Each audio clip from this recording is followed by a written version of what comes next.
Hello students, welcome to the virtual practical session. So today's practical is about the identification, classification and study of habit and habitat and economic importance of rohu. Three fishes actually. One is rohu, that is also the scientific name of it is Labio rohita. Then catla, scientific name is Catla catla, and mrigal, scientific name Serranus mrigala. So we will try to do the classification, identification and see the economic importance, habit and habitat of these fishes. So the first one is the rohu.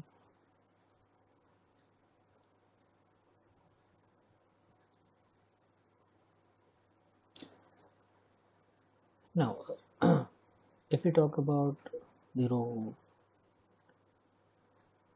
the first thing, in first year you have already gone through the classification part.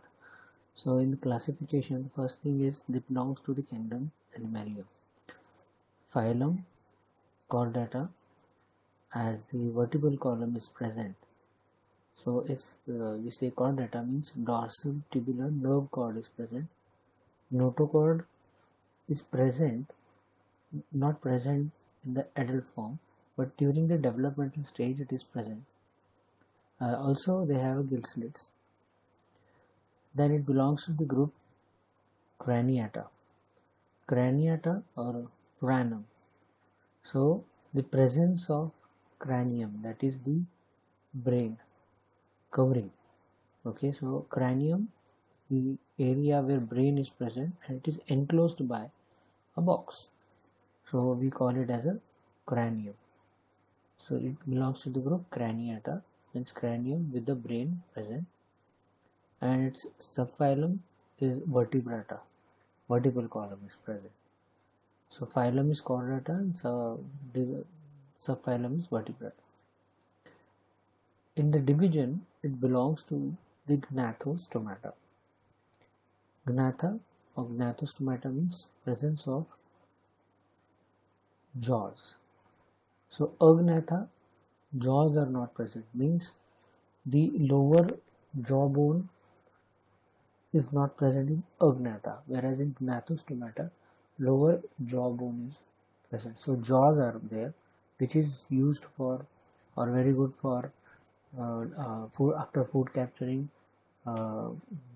chewing of food. Okay. Also they have a paired appendages present. Now the next part is the classes, that is the Pisces. So it belongs to the class Pisces. So endoskeleton is cartilaginous and scales generally present. Okay, scales are present. Its subphylum is Osteothys. Skeleton is bony. So these are all bony fishes. Remember, we have already gone through this part. There are two types of fishes. One is the cartilaginous fishes and another one is the bony fishes. We have already gone through, or you must have already gone through the differences between the cartilaginous fishes and bony fishes. So this comes under the bony fishes part. Order is Teleoste. Teleost is also distinguished by having fully symmetrical tail. Hemo or homo circle tail is there. So this part we will see in the diagram explanation. Then you have the genus, that is the Labio, and species, that is the Rohita. So as you can see, there are two images. One is the actual image of Rohita, Labio Rohita, and another one is the actual image with or diagrammatic image with names. Now if you look at the body is bilaterally symmetrical, moderately elongated, and the dorsal profile is more arched than the ventral profile. arch means more bend. So as you can see, this is the dorsal profile. So dorsal side is more bent as compared to the ventral side. Okay, and it has the cycloid scales. Head without the scale. Only this portion, head part, it is without the scale, whereas rest of the portion is with the scale. Now snout is fairly depressed, projecting beyond the mouth. So if you look at the snout part, this is the part of snout. So the upper portion is more elongated and the lower portion is in between the upper portion. So this is very important explanation, that snout is fairly depressed, projecting beyond the mouth, remember, and it is without lateral lobe. Eyes dorsolateral in position, okay, somewhat dorsolateral in position, not visible from outside of the head. Okay. Mouth small and inferior, lips thick and fringed with distinct inner fold to each lip. Okay. Uh, a pair of small maxillary barbels are considered in lateral grooves. Okay. No teeth or okay. Teeth may be present or absent. Okay. Jaws are there. We already know. Pharyngeal teeth in 3 rows. Upper jaw is not extended to front edge of the eyes, as I have already told you. So it has a very simple unbranched dorsal fin. So we will talk about their fins now. So it has a simple unbranched, there are no branches of the dorsal fin. This is the dorsal fin that you see. Rays, 3 or 4 rays are present actually. Okay, branched dorsal fin rays at 12 to 14. Dorsal fin inserted midway between the snout tip and the base of the caudal fin. Okay, so this is the caudal fin. Remember,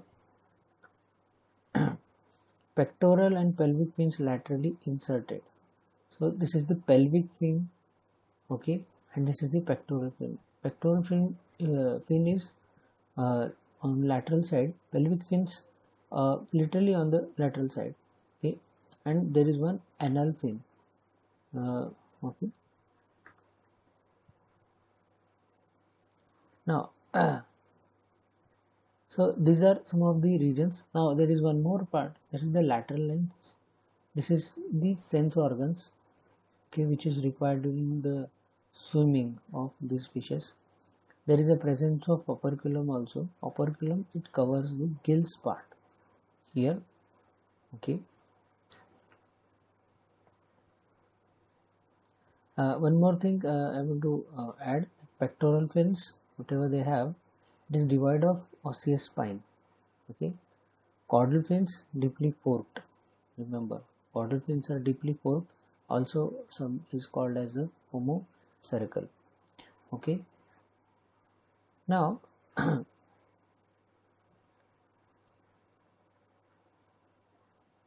it's about its color. Its color is bluish or black. Whole of the portion is not black. Basically, some part is silvery, some part is dark in color.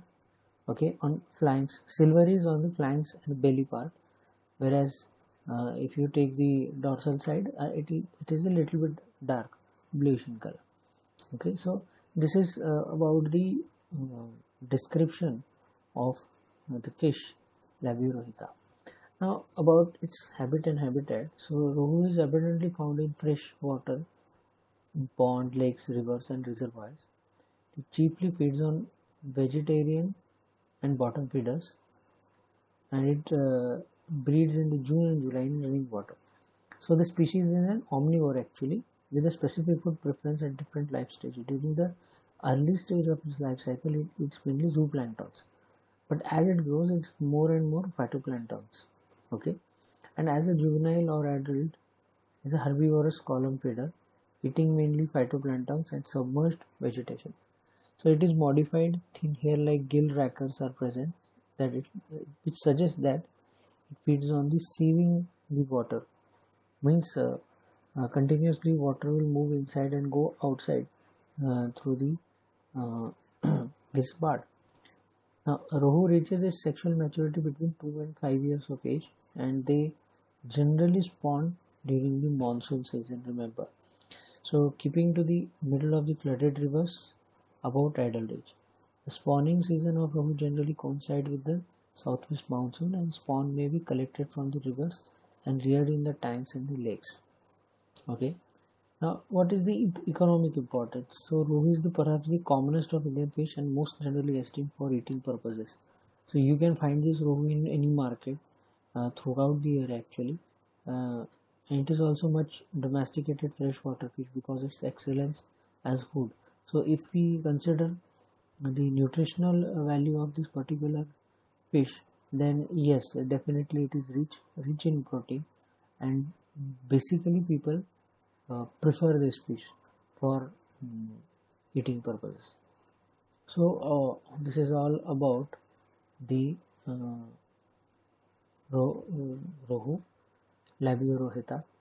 Now we will go towards the another fish, that is the catla. So catla is a fish with a large broad head, large protruding lower jaw. We will see the diagram.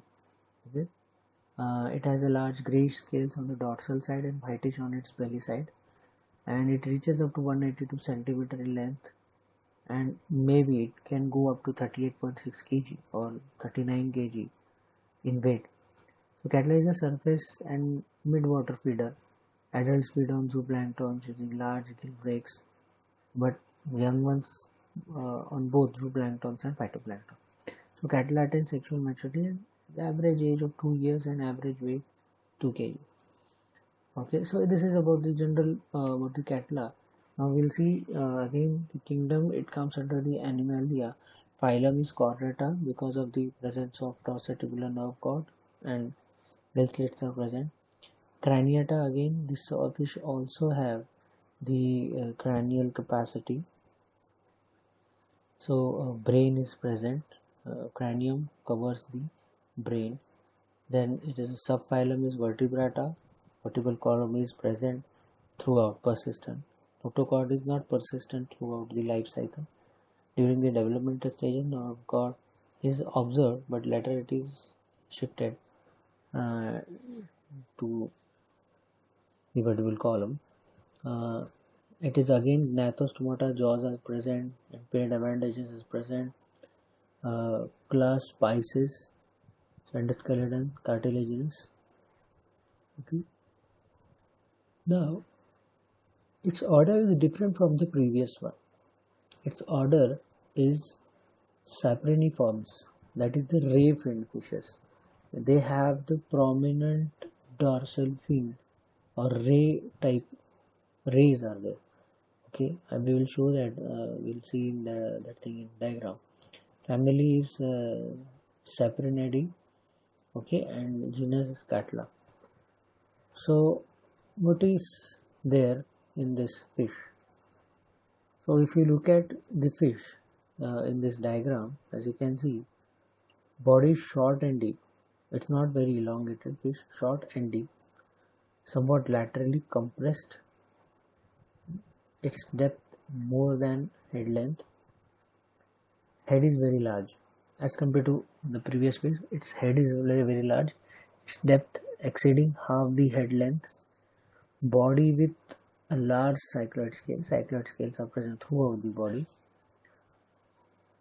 Head devoid of scales. Snout bluntly rounded. So snout part is this part. This part is not pointed. It is maximum time it is rounded, bluntly rounded. Eyes are large and visible from underside of the head. Mouth wide. This mouth is very much wide. Upturned with prominent protruding lower jaw. So if you look at this, this is the you can say the specific characteristic of fish to identify it, that this particular catla will have, first of all, the head is large. Okay, then the second thing, mouth is wide and the lower jaw is protruding out, prominent lower jaw. and it is protecting lower jaw. Upper lip is absent. Upper lip you may not find. Okay, so lower lip is very thick, no barbels. Okay, lower jaw with the movable articulation at symphysis. So without a prominent process, gill rakers long and fine, it is present. Pharyngeal teeth in 3 row. Okay, dorsal fin inserted slightly in advance of pelvic fins. Like as you can see, the dorsal fins inserted slightly in advance of the pelvic fins. Okay, so dorsal fins are very much large, covering a large portion on the dorsal side, and as you can see, uh, this particular dorsal fin. Okay, and here you have the pelvic fin. So dorsal fin inserted slightly in advance of the pelvic fin. Okay, as you can see this with 14 to 16 branch rays. This is the main part, the difference as compared to the previous one. It is having the 14 to 16 branched rays. So the simple ray, non-osseous, anal fill is short. Okay, pectoral fins long, extending to pelvic fins. Caudal fin is forked again. Lateral line is present with 42-43 scales. Remember, grayish on the back side. So dorsal side it is grayish, back and flanks, silvery white below towards the belly region. Okay, fins are dusky. So this is the explanation of catla, its structure. So you can identify just by looking at the catla. If you look at the head region, head is large, eyes are large, and the lower prominent jaw, upper lip is absent, and lower lip is broad. So these are some of the specific characteristics, and mainly the rays, dorsal fin. Okay, 40 to 16 branched rays are present. Rays means what? These things. These, as you can see, these are the rays. It looks like that. Now, what is the habitat? So catla is one of the renowned and fastest growing of major carp. So this fish is found in ponds, lakes, streams, river, canals, etc. So basically in fresh water. So it is non-predatory and feeding is restricted to the surface and mid waters. So catla is a species that grow best in the water temperature between 25 to 32 degrees Celsius. The eggs are demersal at first, they gradually become buoyant. Early stage larvae remain in the surface and subsurface waters and are strongly phototactic. So larvae begin to feed 3 days after hatching while their yolk sacs persist. So yolk sacs are there. As they increase in size, the number of gill rakers and gill filaments also increases, thus assisting them to strain the ingested food items. Okay, so again, and as compared to the previous fish, this one also do the same thing, that water. So they have the gill rakers. So water will pass through the mouth and through the gills, and it is a kind of filter where the food get attached, and this is how they do the feeding. The prey are planktonic, feeding mainly on the zooplanktons. Remember, so initial stages of this fish, it feeds on the zooplankton such as rotifers and cladocerans. Adults feed only in the surface and mid-water as they serve phytoplankton phagus, or they feed on phytoplanktons with preference for zooplanktons also, mainly crustaceans, rotifers, insects, and protozoa, as well as considerable share of algal and plant material. So kind of herbivorous purely, maximum time. Catla attains maturity in its second year itself. Okay, performing a spawning migration during the monsoon season towards the upper stanches of river, where male and female combine together and breed in shallow marginal areas. So the spawning season coincide with the southwest monsoon again. In the previous fish also we have seen the southwest monsoon or monsoon season is required uh, for the breeding purpose in northern eastern India and Bangladesh last between May to August, and in North India and Pakistan from June to September its fecundity generally varies. Okay, so depending on the fish length and weight, the resultant seeds are brought by water flow to the downstream areas. They are caught by seed collectors and they artificially also they are grown. Since the riverine environment is required natural for natural breeding, so does not occur within the ponds, even though the species attain maturity. So hormonal induction is required. So if you want to induce some hormonal, if you want that your fish should increase in size, then hormones are provided.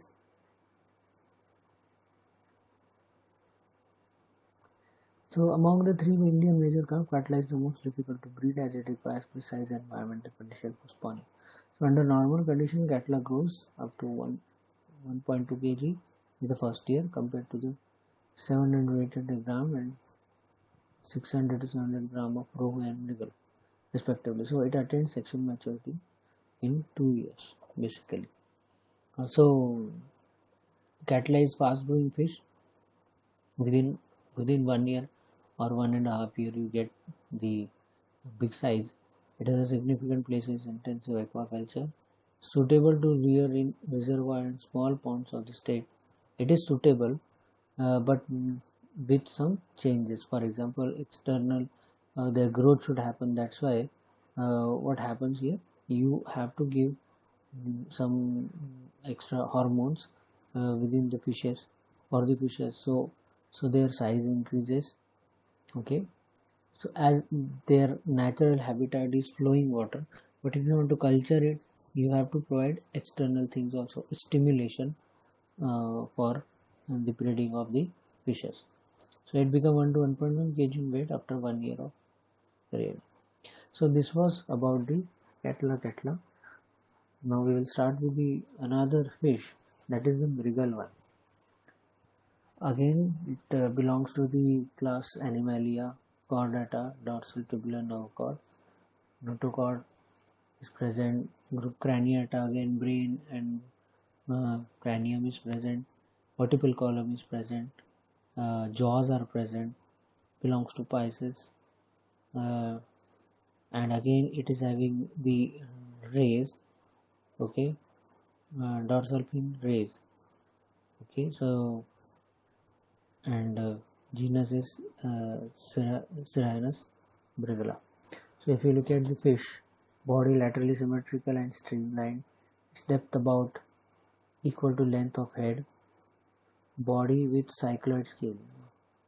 Okay, head without scales. Remember, snout is blunt again, often with pores. Mouth is broad, transverse, with lower lip most indistinct. So here lower lip is small. In the previous fish we have seen lower lip is very large, prominent, whereas upper lip was absent. Here lower lip is most distinct, okay, and upper lip is also there. So single pair of short rostral barbels are there. Pharyngeal teeth in 3 rows again, and lower jaw with a small post. Symphyseal knob or tubercle is present. Origin of dorsal fin near to end of the snout, then base of the caudal. Dorsal fin is very much prominent here, with 12 to 13 branched rays are present. Again here rays are there. The last unbranched ray of the dorsal fin, non-osseous and non-serrated pectoral fin, shorter than head. Caudal fin is deeply forked, as you can see. It is a deeply forked caudal fin. Again, this is a bony fish, remember. And this caudal fin and lateral lines with 40 to 45 scales are present. Now, if we talk about, it's usually dark gray above and silvery. It is specifically silvery, not bluish or not bright white. It is specially silvery beneath the dorsal, beneath at the belly level. or if you have seen the previous diagram, I can show you this one. As you can see, this is more silvery in color. Okay, so this is the part. Pelvic and anal fins are on it, especially during the breeding season. Okay, so this was about the mrigal. So all fins you remember in this, lateral lines, scales are present, head is prominent, operculum is there, fins are there. Okay, so important part. If you look at the habitat, it is a bottom dweller basically, and the fry and fingerling tend to move to deeper water. Okay, fry or fingerling means what? After hatching, whatever comes out, that is the fry, and fingerlings where are very small larvae like. Okay, and then they grow and become fish. So move deeper in the water, normally confine themselves to the surface or subsurface of the waters. Now hatching of the mrigal normally remain in the surface or subsurface, while uh, okay, while adults are bottom dwellers. It is the its feeding habit and stenophagus, detritus and decayed vegetation form its principal food component, while phytoplankton or zooplankton comprise the rest. Mrigal is eurythermal, appearing to tolerate a minimum temperature of 14 degrees Celsius. In culture, the species normally attains 600 to 700 grams in the first year, depending on their stocking density and management practices. Among the three Indian major carp, mrigal normally grows more slowly as compared to cattle and roe.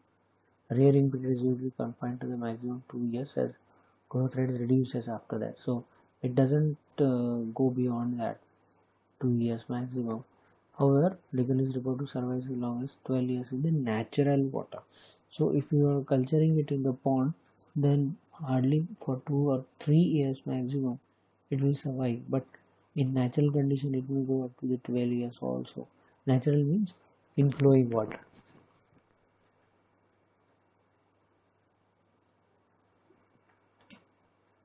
So maturity you get it within the 2 years in captivity, as the mrigal needs a fertile environment for breeding, does not breed in ponds.